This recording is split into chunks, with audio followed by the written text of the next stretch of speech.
Hello hello hello hello, কি অবস্থা তোমার? ভালো। শোনো, শুনলাম ওই যে নতুন একটা দল চান্স পেয়েছে না বিশ্বকাপে। হ্যাঁ, নতুন তো বেশ কয়েকটা দল চান্স পেয়েছে, তোমার উজবেকিস্তান, জর্দান, কুরাসাও। হ্যাঁ হ্যাঁ, ওই কুরাসাও, ওই যে ক্যারিবিয়ান অঞ্চলের দেশটা নতুন। এই অল্প কয়েক লাখ লোক বিশ্বকাপে খেলতে এসেছে। ওদের নাকি কোনো প্লেয়ার ওদের দলে নেই। হ্যাঁ, এটা একটা মজার ফ্যাক্ট জানো। ওদের দলের যে 26 জনকে ডাক দেওয়া হয়েছে, হ্যাঁ, সে 26 জনের মধ্যে শুধুমাত্র ওদের দেশে জন্মগ্রহণ করা একটা প্লেয়ার খেলছে। হ্যাঁ, সেটাই বলো তো কেন এরকম? এটা এটা হলো অদ্ভুত না? হ্যাঁ, অদ্ভুত। ওদের দলের 26 জনের মধ্যে 25 জনই নেদারল্যান্ডসে জন্মগ্রহণ করে। হ্যাঁ, তাই শুনলাম আমি। কীভাবে এটা সম্ভব হলো বলো তো?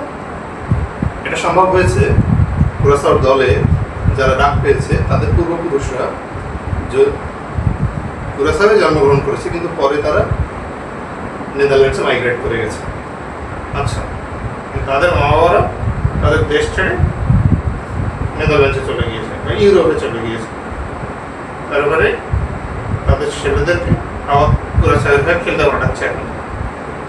এখন খেলতে পাঠাচ্ছে না, বেশ কয়েক বছর আগে থেকে পাঠাচ্ছে। অ্যাকচুয়ালি যেটা হয়েছে, কুরাসাওয়ের যে নতুন ফুটবল সিস্টেম করেছিল, ওরা হচ্ছে ওদের যে বিদেশে জন্মগ্রহণ করা খেলোয়াড় আছে, বিভিন্ন লিগে খেলছে, তাদেরকে তাদের জাতীয় দলের জন্য ডেকেছে।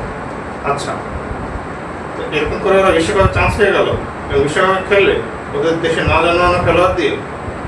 হ্যাঁ, কারণ ওদের তো দ্বৈত নাগরিকত্ব আছে। তাছাড়া কুরাসাও নেদারল্যান্ডসের কলোনি ছিল আগে। ওই আমাদের যেরকম ইংল্যান্ডে গিয়েছিল, আমাকে তো ইংল্যান্ড ধরে ডাকতে পারতো,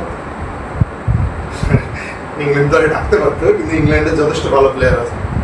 হ্যাঁ, যাই হোক, এটা অদ্ভুত ব্যাপার যে যে দল বিশ্বকাপে খেলছে সে দেশে জন্মানো 26 জনের মধ্যে 25 জনই বাইরে জন্মগ্রহণ করা।